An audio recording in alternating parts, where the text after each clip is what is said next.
I started graduate school, I was interested in the history of ideas. And I was curious about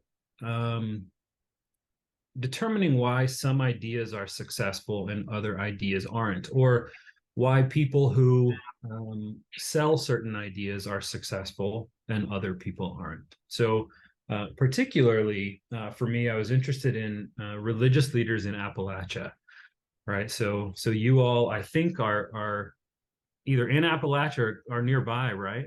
Yeah. Yep. Okay.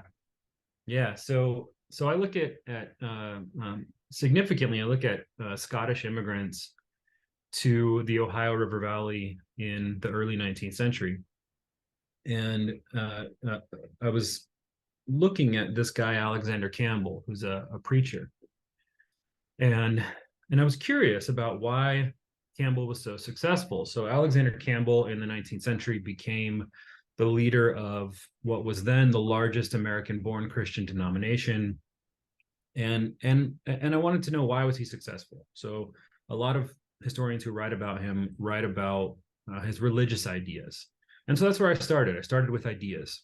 And the more research I did, the more skeptical I became about his ideas being the cause for his success.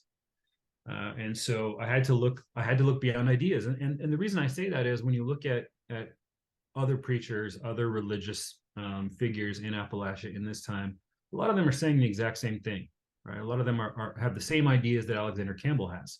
And so if all these people are saying similar things, why does one succeed while the rest fail? And so I did what historians do, and I went to the archive.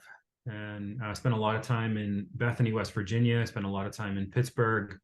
I spent a lot of time looking at business ledgers. And what I determined was that the reason he was successful was tied not only to capital, but to capitalism, right? So the reason he was successful is he was an entrepreneurial fellow, right? So that's part of it.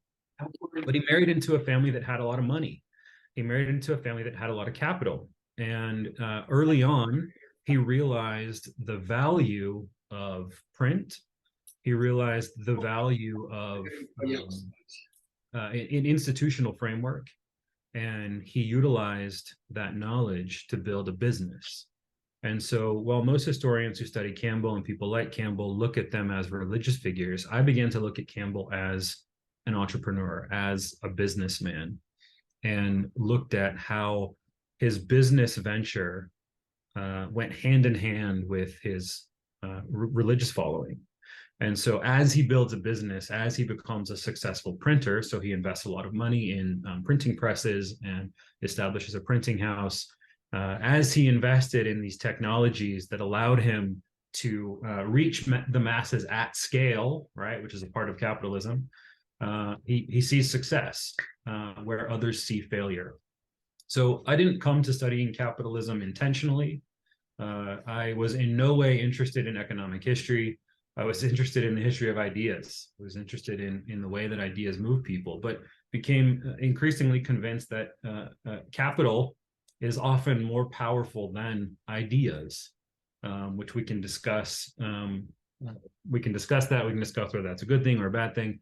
But so that's how I got to where I am. And so what I do now, so I still write about Campbell, but what I do now is that I look broadly at the 19th century and the idea of selling health or selling wellness in the 19th century. So ASU has a collaboration with the Creighton Med School here in Tempe, and I teach first-year med students the history of capitalism and medicine. And we talk about wellness because people sell wellness just like they sell religion in the 19th century, and along similar lines, and using similar institutional frameworks in order to get that message across and see success. And so that's how I got to where I got to. It's why I study what I study.